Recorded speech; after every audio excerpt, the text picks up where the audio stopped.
بہت خوبصورت اور حسین تخلیق ہے، موتیوں سے بھی بڑھ کے قیمتی ہے، اور اللہ نے اس کو جو حسن دیا ہے وہ سب کے لیے نہیں ہے. ہمارا حسن سب کے لیے نہیں ہے، ہر ایک کے لیے نہیں ہے. اللہ نے ہمیں جس کے لیے پیدا کیا ہے، جس کے لیے بنایا ہے، یہ اسی کا حق ہے. آپ دیکھیے کہ بچپن سے ہی ایک چھوٹی سی بچی کو بھی جو شوق ہوتا ہے وہ کس چیز کا ہوتا ہے؟ سجنے، بننے، سنورنے کا. چھوٹے چھوٹے بچے ماؤں کی لپسٹکس کا کیا حال کرتے ہیں، صرف اپنے اوپر نہیں لگاتے، دیواروں میں بھی لگا دیتے ہیں. اور اسی طرح قرآن مجید میں بھی آتا ہے افمن ينشأ فی الحلیۃ، کیا وہ جو زیورات میں پالی جاتی. تو سجنا، بننا، اچھا کپڑا، اچھا لباس، اچھا زیور، یہ عورت کی کمزوری ہوتی. ہر عورت کو کسی نہ کسی درجے میں تھوڑا یا زیادہ پسند ہوتا ہے. اگر روزانہ اپنی زیب و زینت کا اہتمام نہ کرے تو خاص خاص مواقع پر ضرور کرتی. اور پھر اس میں بعض اوقات یہ ہوتا ہے کہ صرف زیب و زینت کرنے کا شوق نہیں ہوتا، اس کو نمایاں کرنے کا بھی بہت شوق ہوتا ہے. تو اس صورت میں پھر یہاں ایک امتحان شروع ہو جاتا ہے کہ ہمیں یہ زیب و زینت کس کس کے سامنے ظاہر کرنے کی اجازت ہے اور کس کے سامنے نہیں. تو یہ چھوٹی سی کتاب ہے، اس آیت سے متاثر ہو کر تحریر کر دی گئی. بہت سے لوگ کہتے رہتے ہیں کہ اپنی تفسیر لکھیں، لیکن اس کا تو وقت نہیں. سوچا چلے ایک آیت ہی صحیح، بلغوا انی ولو آیہ. قال اللہ تعالی، اللہ تعالیٰ کا فرمان ہے، جب اللہ تعالیٰ کوئی بات فرماتے ہیں تو پھر کیا کرتے ہیں، کیسے سنتے ہیں؟ بہت دھیان سے، توجہ سے. وقل للمؤمنات، اور مومن عورتوں سے کہہ دیجئے کیا کریں؟ اپنی نگاہیں نیچی رکھیں، یعنی اپنی نگاہوں کی حفاظت کریں، اور اپنی شرم گاہوں کی حفاظت کریں، اور اپنی زینت ظاہر نہ کریں، اپنی خوبصورتی نمایاں نہ کریں سوائے اس کے جو خود ظاہر ہو جائے، اور اپنے سینوں پر اپنی اوڑھنیاں ڈالے رکھیں، اور اپنی زینت ظاہر نہ کریں سوائے اپنے شوہروں کے، یا اپنے باپ کے، یا اپنے شوہروں کے باپ کے، یا اپنے بیٹوں کے، یا اپنے شوہروں کے بیٹوں کے، یا اپنے بھائیوں کے، یا اپنے بھائیوں کے بیٹوں کے، یا اپنی بہنوں کے بیٹوں کے، یا اپنی عورتوں کے، یا اپنے غلاموں کے، یا وہ زیر دست مرد جو کسی اور قسم کی رغبت نہ رکھتے ہوں، یا وہ بچے جو عورتوں کی پوشیدہ باتوں سے ابھی واقف نہ ہوئے ہوں، اور اپنے پاؤں زمین پر مار کر نہ چلیں کہ ان کی پوشیدہ زینت لوگوں کو معلوم ہو جائے. اور اے مومنو، تم سب مل کر اللہ سے توبہ کرو تاکہ تم کامیاب ہو جاؤ. یعنی اس حکم کی کہیں نہ کہیں جو خلاف ورزی ہوتی ہے اس پر توبہ کرو تاکہ کامیاب ہو سکو. اس سے پتہ یہ چلتا ہے کہ اگر اس حکم کی خلاف ورزی کی گئی تو کہیں ایسا نہ ہو کہ کامیابی مخدوش ہو جائے. تو ارشاد ہے وَقُلْ لِلْمُؤْمِنَاتِ، اور مومن عورتوں سے کہہ دیجئے. پیج 3. مومنات کون ہوتی ہیں؟ جو ایمان لانے والیاں ہیں، اللہ اور اس کے رسول محمد صلی اللہ علیہ وسلم کا حکم دل سے مان لینے والیاں، ماننے کے بعد ان احکامات پر عمل کرنے والیاں، اللہ سے اپنی محبت کے دعوے کو سچ کر دکھانے والیاں. اللہ تعالیٰ کا ارشاد ہے بے شک مسلمان مرد اور مسلمان عورتیں، اور مومن مرد اور مومن عورتیں، اور فرما بردار مرد اور فرما بردار عورتیں، اور سچے مرد اور سچی عورتیں، اور صبر کرنے والے مرد اور صبر کرنے والی عورتیں، اور عاجزی اختیار کرنے والے مرد اور عاجزی اختیار کرنے والی عورتیں، اور صدقہ کرنے والے مرد اور صدقہ کرنے والی عورتیں، اور روزہ دار مرد اور روزہ دار عورتیں، اور اپنی شرمگاہوں کی حفاظت کرنے والے مرد اور حفاظت کرنے والی عورتیں، اور اللہ کا بہت زیادہ ذکر کرنے والے مرد اور ذکر کرنے والی عورتیں. ان کے لیے اللہ نے مغفرت اور بہت بڑا اجر تیار کر رکھا ہے. اللہ کی بخشش اور بڑا اجر کس کے لیے ہے؟ ان صفات کے حامل مومن مردوں اور عورتوں کے لیے. تو ارشاد ہے وَقُلْ لِلْمُؤْمِنَاتِ، کیا ارشاد؟ پیج 4. يَغْضُضْنَ مِنْ أَبْصَارِهِنَّ، کہ وہ اپنی نگاہیں نیچی رکھیں. کیا مطلب ہے اس کا؟ کہ حرام چیزوں پر نگاہ نہ ڈالیں، نامحرم مردوں کو نگاہ بھر کے نہ دیکھیں، اچانک نظر پڑ جائے تو نظر پھیر لیں، شہوت کی نظر سے نہ دیکھیں، کسی مرد یا کسی عورت کا سطر نہ دیکھیں، یعنی جو حصے چھپا کے رکھنے کے قابل ہیں، فحش تصاویر اور فحش مناظر نہ دیکھیں، ادھر ادھر تاک جھانک نہ کریں. نبی صلی اللہ علیہ وسلم نے فرمایا زنا العین النظر، نظر بازی آنکھوں کا زنا ہے. نبی کریم صلی اللہ علیہ وسلم نے فرمایا تم اپنی طرف سے مجھے 6 چیزوں کی ضمانت دو، میں تمہیں جنت کی ضمانت دوں گا. جب بات کرو تو سچ بولو، جب وعدہ کرو تو پورا کرو، جب تمہارے پاس امانت رکھی جائے تو ادا کرو، اپنی شرمگاہوں کی حفاظت کرو، اپنی نگاہوں کو نیچا رکھو اور اپنے ہاتھوں کو روکے رکھو. تو یہ حکم ہے نگاہیں نیچی رکھنے کا. پھر آیت کے اگلے حصے میں فرمایا وَيَحْفَظْنَ فُرُوجَهُنَّ، اور وہ اپنی شرمگاہوں کی حفاظت کریں، یعنی جسم کے قابل ستر حصے چھپا کر رکھیں۔ باریک اور تنگ لباس خصوصاً چست پاجامے سطر ڈھانپنے کے تقاضے پورے نہیں کرتے۔ زنا، بدکاری اور فحاشی سے بچے، بلا ضرورت اپنے جسم کا کوئی حصہ نہ کھولیں، ہم جنس پرستی سے دور رہیں، جانوروں یا مصنوعی آلات سے جنسی خواہش پوری نہ کریں۔ پھر فرمایا وَلَا يُبْدِينَ زِينَتَهُنَّ، اور اپنی زینت ظاہر نہ کریں، یعنی جسمانی ساخت اور شکل و صورت کی خوبصورتی کو نمایاں نہ کریں۔ زینت میں دونوں چیزیں آ جاتی ہیں، جسم کا فگر بھی اور شکل و صورت کی خوبصورتی بھی۔ پھر مصنوعی اور آرائشی زینت جیسے زیور، لباس یا میک اپ وغیرہ چھپا کر رکھیں، نان محرم سے۔ باریک لباس نہ پہنے، گھر سے نکلتے وقت تیز خوشبو نہ لگائیں، کیونکہ وہ بھی زینت کا حصہ ہے۔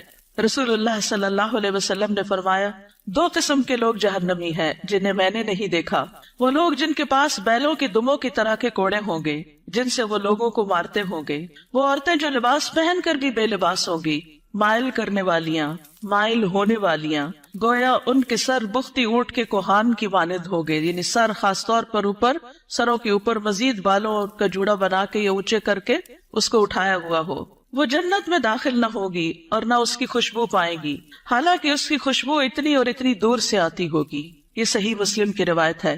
پھر فرمایا الا ما ظاہر منہا، سوائے اس کے جو اس میں سے ظاہر ہو جائے، وہ زینت جو خود بخود ظاہر ہو جائے، نہ کہ ظاہر کی جائے، مثلا چادر کا ہوا میں اڑ جانا اور زینت کا کھل جانا، وہ زینت جس کو چھپانا ممکن نہ ہو، جیسے چادر، گاؤن یا اسکارف وغیرہ۔ جسمانی ساخت میں سے دراز قد یا متناسب جسم ہونا، اس میں بھی ایک اٹریکشن ہوتی ہے، اب یہ چھپائی نہیں جا سکتی۔ سیدنا ابن مسعود اس کی تفسیر میں فرماتے ہیں کالرداء والثیاب، جیسے چادر اور کپڑے، چادر جو اوپر کی چادر یا گاؤن وغیرہ ہوتا ہے، یا جو کپڑے نیچے سے نظر آ جاتے ہیں۔ یاد رہے زینت ظاہر ہونے اور زینت ظاہر کرنے میں فرق ہے، ایک وہ ہے جو آپ خود کھول دیتے ہیں اور ایک وہ ہے جو اتفاق سے ہو جاتی ہے۔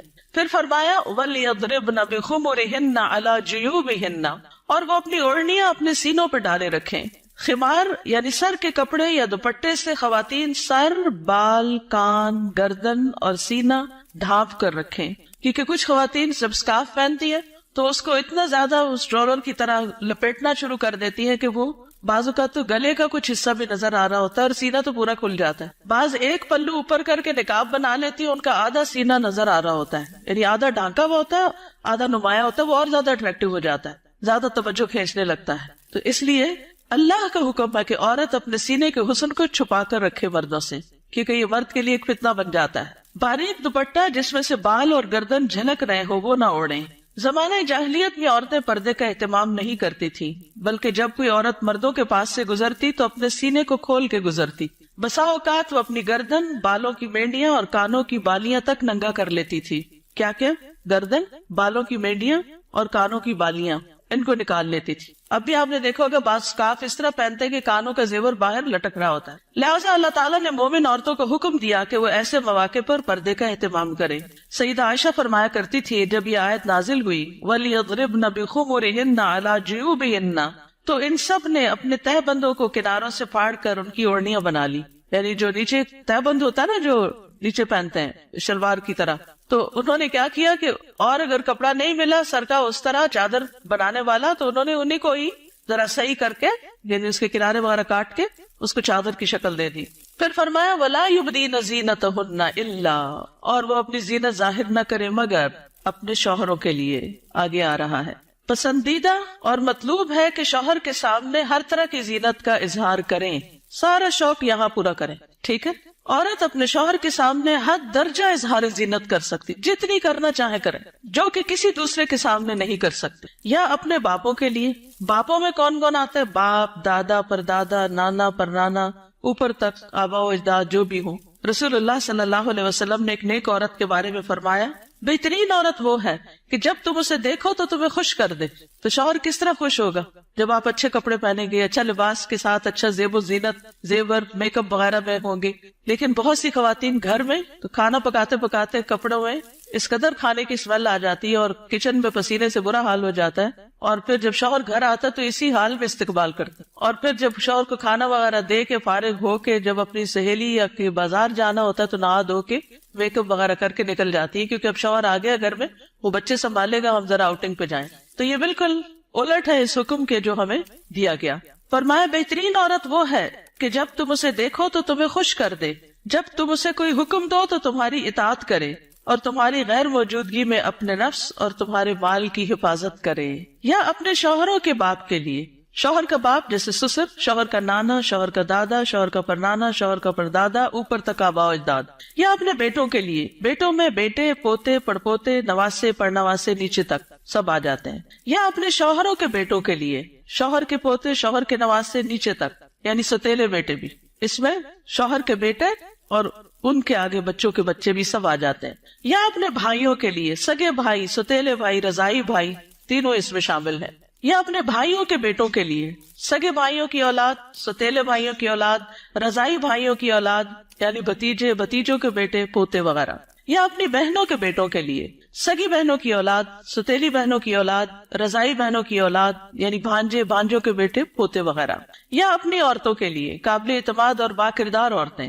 نبی کریم صلی اللہ علیہ وسلم نے فرمایا لا تباشر المرأة المرأة، پہلی تاپت پیش ہے، ٹھیک کر لیجئے، لا تباشر المرأة المرأة فتنعتها لزوجها كأنه ينظر إليها، کوئی عورت کسی عورت کے جسم کے ساتھ جسم نہ لگائے۔ بعض اوقات لوگ حق کر رہی ہوتی ہیں لڑکیاں ایک دوسرے کو، تو اتنا زیادہ چپک جاتی ہیں ایک دوسرے سے، یہ بھی درست نہیں۔ اور پھر اس طرح بھی کہ وہ اپنے شوہر سے اس کا حلیہ بیان کرے، یعنی جس طرح وہ فیل کرے اس عورت کو، پھر گھر جا کے اپنے میاں کو اس کی ساری تعریف کر کے بتائے کہ گویا وہ اسے دیکھ رہا ہے۔ یا تمہارے دائیں ہاتھ جن کے مالک ہوئے، لوڈیاں اور غلام مراد ہیں یہاں، لیکن جو گھریلو ملازمین ہیں یہ لوڈی غلام میں شامل نہیں ہوتے، ان سے احتیاط برتنی چاہیے۔ گھریلو مرد ملازمین کے ساتھ گفتگو میں محتاط رویہ اختیار کریں، جیسے ڈرائیور ہو، چوکیدار ہو، ان کے ساتھ بہت ہنس کے بات کرنے کی ضرورت نہیں۔ مذکورہ والا تمام رشتوں کے سامنے زینت کا اظہار کرتے ہوئے ان کے مقام اور احترام کو پیش رکھیں۔ جوان بچوں کے سامنے سینہ اور گریبان کھولنے میں احتیاط برتیں، یعنی ان میں سے جو بھائی جوان ہے یا بیٹے جوان ہے یا پوتے وغیرہ، تو ان کے سامنے اپنے سینے کو بہت نمایاں نہ کریں، اور اسی طرح اپنے سطر کو چھپا کر رکھیں۔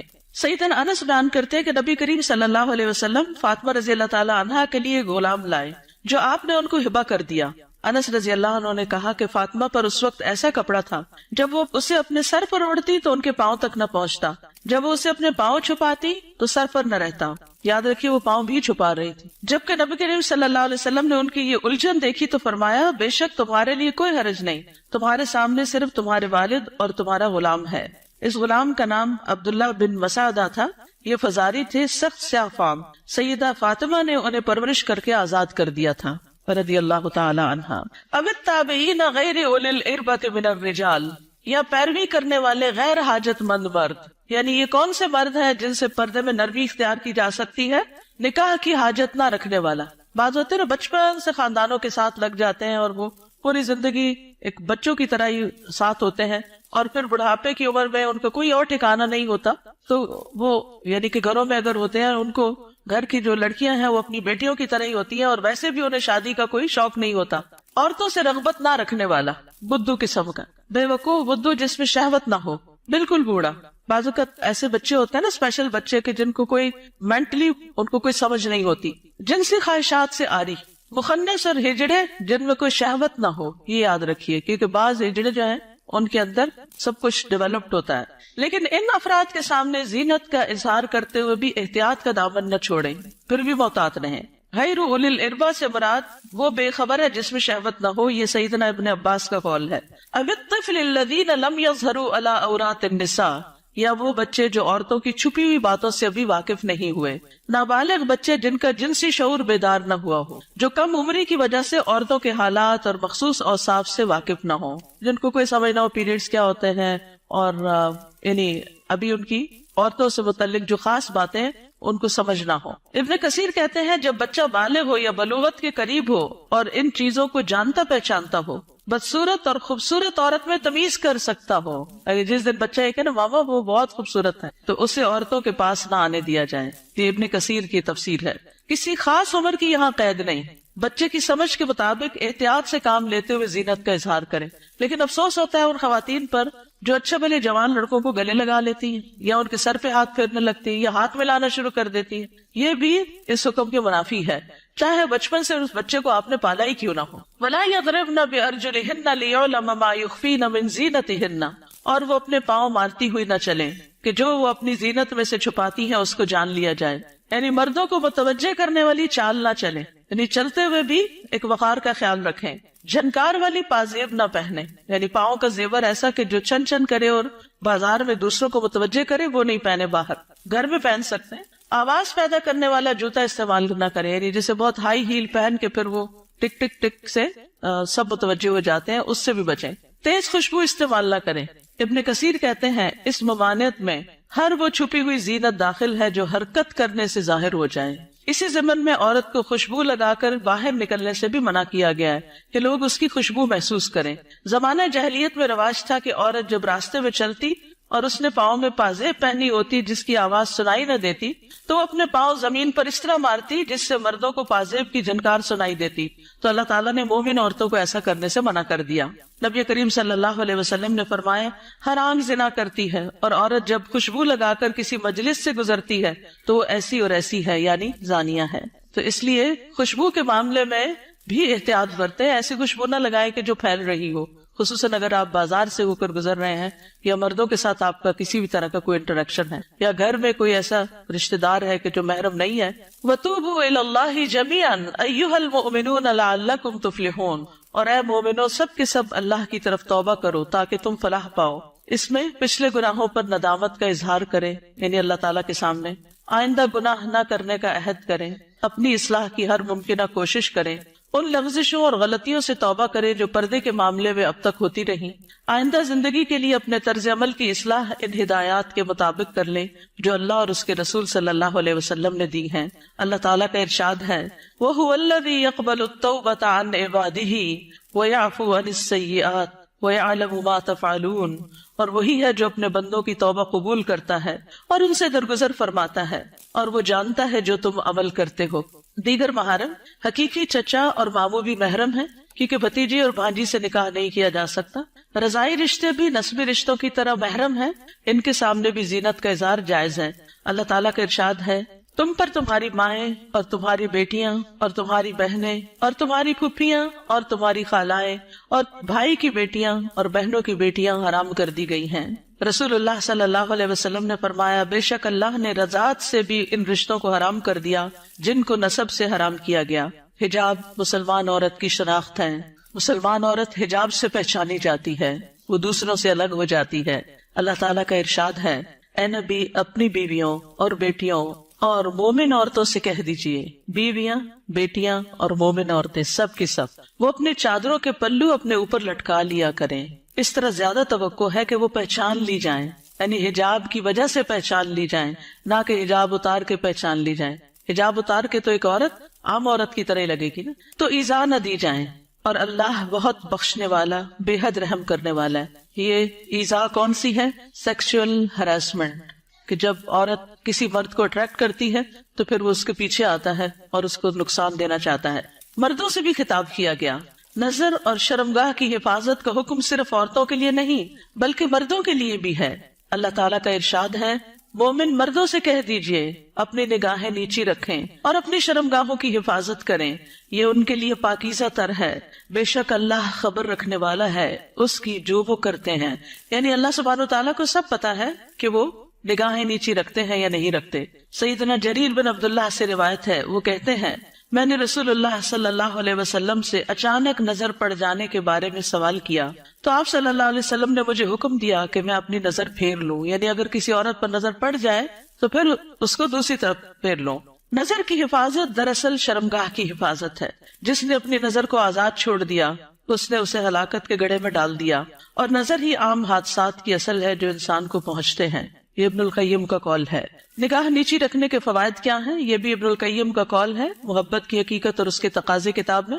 دل شہوت سے رک جاتا ہے، دل میں نور پیدا ہو جاتا ہے، علم کے راستے کو شادہ ہو جاتے ہیں، دل کو فرحت و خوشی حاصل ہوتی ہے، عقل قوی اور مضبوط ہوتی ہے، دل غم و حسرت سے خلاصی پا لیتا ہے، انسان کی عقل و فراست بڑھتی ہے، دل کو قوت و شجاعت حاصل ہوتی ہے. نگاہ جھکانا جہنم کا دروازہ بند کرنے کا سبب ہے، غفلت کے پردے ہٹتے ہیں. رسول اللہ صلی اللہ علیہ وسلم نے دعا بھی سکھائی، سنن نبی داؤد میں آتی ہے، اللہم انی اعوذ بک من شر سمعی ومن شر بصری ومن شر لسانی ومن شر قلبی ومن شر منی. اے اللہ، بے شک میں اپنی سماعت کے شر سے، اپنی بصارت کے شر سے، اپنی زبان کے شر سے، اپنے دل کے شر سے اور اپنی شرمگاہ کے شر سے تیری پناہ چاہتا ہوں. اپنا جائزہ لیجئے، کیا یہ احکامات میرے لیے ہیں اور کیا ان پر عمل کرنا ضروری ہے؟ کیا میں اپنی نگاہوں اور سطر کی حفاظت کر رہی ہوں؟ کیا میں اپنے خمار یا دوپٹے کو اپنے سینے پر ڈالتی ہوں؟ کیا میں اپنی زینت کو چھپانے کا اہتمام کرتی ہوں؟ یاد رکھیے، ہمارا معاملہ کسی انسان کے ساتھ نہیں، رب العالمین کے ساتھ ہے، جو علم بھی رکھتا ہے اور ہر چیز کے بارے میں باخبر بھی ہے. نظر کے بارے میں کچھ اشعار ہیں، کل حوادث مبدأها من النظر، تمام حوادث کی ابتدا نظر سے ہوتی ہے. یعنی جو عشق و عاشقی کے سلسلے چل پڑتے ہیں اور انسانوں کو بعض اوقات انتہائی بیمار کر دیتے ہیں کہ وہ کسی قابل نہیں رہتے، اس کی ابتدا نظر سے ہی ہوتی ہے. وَمُعْظَمُ النَّارِ مُسْتَصْغَرُ الشَّرَرِ، اور چھوٹی چنگاری سے بھی زبردست آگ بھڑک اٹھتی ہے. نظر فابتسامۃ فسلام، پہلے نظر پھر مسکراہٹ پھر سلام. فکلام فموعد فلقاء، پھر بات چیت پھر ملاقات کا وعدہ، اور پھر اس کے بعد اللہ کے حکم کی نافرمانی میں انسان جا پڑتا ہے. اللہ سبحانہ وتعالی ہمیں ایمان عطا کرے، حیا عطا کرے اور اس حکم پر عمل کی توفیق عطا کرے. آخری صفحے پر ہے، رسول اللہ صلی اللہ علیہ وسلم نے فرمایا، حیا ایمان میں سے ہے اور ایمان جنت میں لے جاتا ہے، جبکہ بے حیائی کوڑا کرکٹ ہے اور کوڑا کرکٹ آگ میں جاتا ہے. یہ کتاب آپ کے لیے تحفہ ہے. کیوں تحفہ ہے؟ تاکہ ہم اس پر عمل کریں اور کیا کریں؟ آگے بھی پہنچائیں. صرف اپنے آپ کو بچانا کسی شر سے، کسی نقصان سے کافی نہیں. اس کا ایک محرک یہ بھی تھا اس چھوٹے سے پمفلٹ کو لکھنے کا، کہ بہت دفعہ مجھے خود یہ سننے کو ملا، بتایا گیا کہ کہاں ہے قرآن میں پردے کا حکم. آپ اپنے کالج میں، یونیورسٹی میں کولیگ سے بات کریں تو کہیں گے کہاں لکھا ہے قرآن میں؟ تو کوئی نہیں پردے کا حکم، یہ تو تم لوگوں نے خود ہی گاؤں اسکارف چڑھا لی ہے. تو اگر یہ چھوٹی سی کتاب آپ کے پاس ہوگی تو فوراً دلیل نکالنا آپ کے لیے آسان ہو. ٹھیک ہے، آپ میں سے کوئی کچھ کہنا چاہتا ہے؟ آپ کی وجہ سے اگر ایک خاتون بھی اپنے اس حکم پر عمل کر لیتی ہے تو آپ کے لیے صدقہ جاریہ ہوگا. کم از کم 2 لوگوں کے ساتھ مل کے یہ کتاب ضرور پڑھ لیجیے. استاذہ، ایک بات دل میں آئی تھی، ایک پیج نمبر اس پہ ہے نا کہ نگاہ نیچی رکھنے کے فوائد. تو جیسے اس میں سارے فوائد لکھے ہوئے کہ دل میں نور ہوتا ہے اور علم کے راستے کشادہ ہو جاتے ہیں، غم سے چھٹکارا مل جاتا ہے، عقل قوی ہوتی ہے، غفلت کے پردے ہٹتے ہیں، جہنم سے انسان بچ جاتا ہے. تو دیکھیں، ایک راستہ کھول کے نا نظر کو بہکانے والا شیطان نے ہمارے لیے کتنے راستے بند کر، تو اس پہلا جو راستہ ہے اس کو وہی اگر ہم بند کر دیں نا تو ہم پھر آگے انشاءاللہ یہ سارے راستے خود بخود کھل. بالکل. اور اس میں آپ دیکھیے کہ بہت سی ایسی خواتین کے مسائل، بہت سی لڑکیوں کے مسائل، اچھی بھلی سمجھدار لڑکیوں کے مسائل، اور خصوصاً اب موبائل کی وجہ سے اور ویڈیو چیٹنگ کی وجہ سے جو مسائل پیدا ہو رہے ہیں، اور تصویر کا اتنا عام ہے کہ ہر چیز ہی کی تصویر بن کے شیئر کی جا رہی ہے، اس کی وجہ سے یہ مسائل اور بھی زیادہ بڑھ گئے ہیں. اور بعض اوقات انسان ایسے فساد میں جا پڑتا ہے کہ اس کی عقل پہ بھی پردہ ڈال دیتا ہے، پھر اس میں نہ اپنی عزت کی پرواہ ہوتی ہے، نہ ماں باپ کی، نہ کسی دین کی اور نہ کسی اور کی. تو اس لیے بہت ضروری ہے کہ اس چیز کو عام کیا جائے اور لڑکیوں کو اس فتنے سے بچایا جائے. جی ستیلے بھائی محرم ہوتے ہیں. نمازوں میں خشوع کا مسئلہ ہر ایک کو رہتا ہے، تو نگاہ کی حفاظت سے نمازوں میں بھی خشوع آتا ہے. کوشچن ہے، جیسے سعودی عرب میں وہ لوگ آنکھوں کا بھی پردہ کرتے ہیں، اور یہی ہے کہ آپ نے جیسے آیت پڑھی اس کا ترجمہ پڑھا تو اس کا ترجمہ یہی ہوتا ہے کہ لٹکایا جائے کپڑا. تو وہ لوگ اس طرح کہتے ہیں کہ آنکھ کا پردہ وہ پٹا اس طرح کرتے کہ آنکھوں تک آتا ہے. تو اس میں آپ کیا کہیں گے؟ اور دوسرا یہ کہ ان کا جو گاؤن ہے وہ پاؤں کے نیچے تک ہوتا ہے، کیا یہ حلال؟ جی، گاؤن نیچے تک ہونا چاہیے، ٹخنے ننگے نہیں ہونے چاہیے. اور ابھی یہ کو جو ٹچ کر رہا ہوتا ہے. جی، تو آنکھ کا پردے میں آپ کیا کہتے ہیں اس میں، جس طرح وہ لوگ کرتے ہیں؟ جی، جتنا انسان اپنے آپ کو ڈھانک سکے اتنا ہی بہتر ہے. مطلب وہ لوگ پلہ جو ہے اوپر کر کے کرتے ہیں، لیکن ہمارے یہاں ایسا کوئی، دیکھیے ہمارے یہاں بھی جب میں چھوٹی ہوتی تھی تو اس وقت جو نقاب ہوتا تھا وہ پورے جارجٹ کے کپڑوں کا وہ نیچے ڈالتے تھے. میں خود اب یونیورسٹی میں، پنجاب یونیورسٹی میں جب میں پڑھتی تھی تو میرے اپنے نقاب اسی طرح کا لگا ہوا تھا، اور جو ینگ ٹیچرز ہوتے تھے ان کی کلاس میں پورا ڈال کے بیٹھتی، سامنے نہیں دیکھتی تھی. یہ پیج نمبر 4 پہ نا لاسٹ میں ہے، یا غضضن من ابصارہن، بالکل لاسٹ میں، اور اپنے ہاتھوں کو روکے رکھو. یہ مجھے تھوڑا سا، یعنی یہ حدیث ہے نا جس میں بہت سی چیزوں کے روکنے کی بات ہے. مسلمان وہ ہوتا ہے نا جس کے ہاتھ اور زبان سے دوسرے محفوظ رہنے. ہاتھوں کو روکے رکھو شر سے، کسی کو تکلیف دینے سے.